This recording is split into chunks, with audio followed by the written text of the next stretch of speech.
100টা পুলিশের মধ্যে 80টা পুলিশ হচ্ছে আওয়ামী লীগের আমলে নিয়োগপ্রাপ্ত। সে তার হৃদয়ে ছাত্রলীগের। বাংলাদেশের মানুষ পারে অন্যায় অবিচারের বিরুদ্ধে রুখে দাঁড়াতে পারে শেষ পর্যন্ত। আমরা সবাই আশা ছেড়ে দিয়েছিলাম, কিন্তু আসলে আমরা আশা ছাড়ি নাই। যখন সুযোগ আসছে সবাই মাঠে নেমে এসছে। তো আমার একটা জিনিস মনে হয় যে এরকম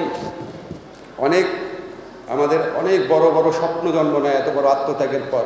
আমাদের তো ব্যর্থতা থাকবেই, কারণ এত বড় 15 বছরে প্রত্যেকটা প্রতিষ্ঠানকে ধ্বংস করে দিয়েছে। আপনাদের একটা এক্সাম্পল বলি, আপনাদের একটু ধৈর্য দিয়ে শুনে। যেমন ধরেন আমরা স্বরাষ্ট্র বিষয়ে খুব খেপে যাই, স্বরাষ্ট্র মন্ত্রণালয় থেকে পুলিশ কেন কাজ করতে পারছে না। আচ্ছা, আপনারা আমাকে বলেন, 100টা পুলিশের মধ্যে 80টা পুলিশ হচ্ছে আওয়ামী লীগের আমলে নিয়োগপ্রাপ্ত।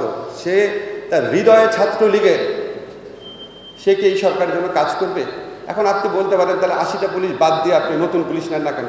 নতুন পুলিশ নিতেই তো ভাই 1 বছর লাগে। কীভাবে কাজ করবে?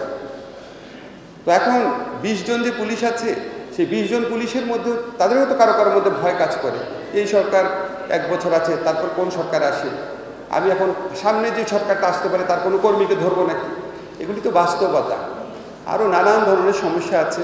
আমাদের ব্যর্থতার জন্য অনেক কারণ আছে, আমাদের নিজের অযোগ্যতাও থাকতে পারে। তবে একটা জিনিস মনে হয়, কিছু কিছু আবার এক্সটার্নাল ফ্যাক্টরও থাকে। মাঝে মাঝে মনে হয় যে আমরা যেই অপরাজনীতির বিরুদ্ধে রুখে দাঁড়িয়েছিলাম তার কিছু কিছু বৈশিষ্ট্য ছিল। সেই বৈশিষ্ট্যগুলো কেন যেন আমাদের সমাজে, আমাদের মনোজগতে এখনও কিছুটা রয়ে গেছে কারো কারোর মধ্যে। যেমন ধরেন একটা মালিকানার একটা রাজনীতি বা ট্যাগ দেওয়ার রাজনীতি, তারপর অতি আশাবাদের রাজনীতি, তারপর হচ্ছে ইনটলারেন্সের একটা মানসিকতা। এগুলি আমাদের মধ্যে এখনও কিছু কিছু রয়ে গেছে।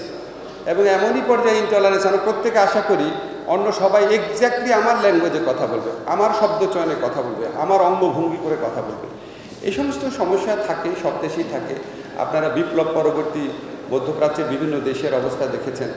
তো সব জায়গায় তো বিপ্লব হয়ে গেলেই বিজয় অর্জিত হয় না, রিয়াজ ভাই কারেক্টলি বলেছে। আমি সবসময় মনে করি কি যে আমাদের একটা পুরা ঘরের মধ্যে আগুন লেগে গিয়েছিল, আমরা সবাই মিলে আগুনটা নিভিয়েছি। এখন ওই ঘরটা আবার নির্মাণ করার কাজ শুরু হয়েছে।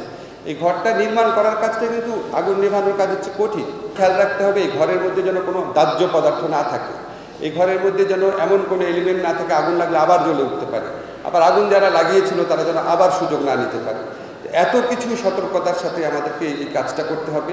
আমরা সবাই যদি ঐক্যবদ্ধ থাকি, আমরা যেই 5 আগস্ট পর্যন্ত আমাদের মধ্যে যে ঐক্য ছিল, যেই পরমসহিষ্ণুতা ছিল, যে ভালোবাসা ছিল, একজন আরেকজনের প্রতি সহমর্মিতা ছিল, সেটা অব্যাহত রাখলে অবশ্যই আমরা আমাদের যে গণতন্ত্র আছে সেই ঘরকে, আমাদের যে উন্নয়ন অগ্রগতির যে ঘর আছে, স্বপ্নের যে দেশ আছে, সেটাকে আমরা অবশ্যই অনেক অনেক ভালো করে নির্মাণ করতে পারব।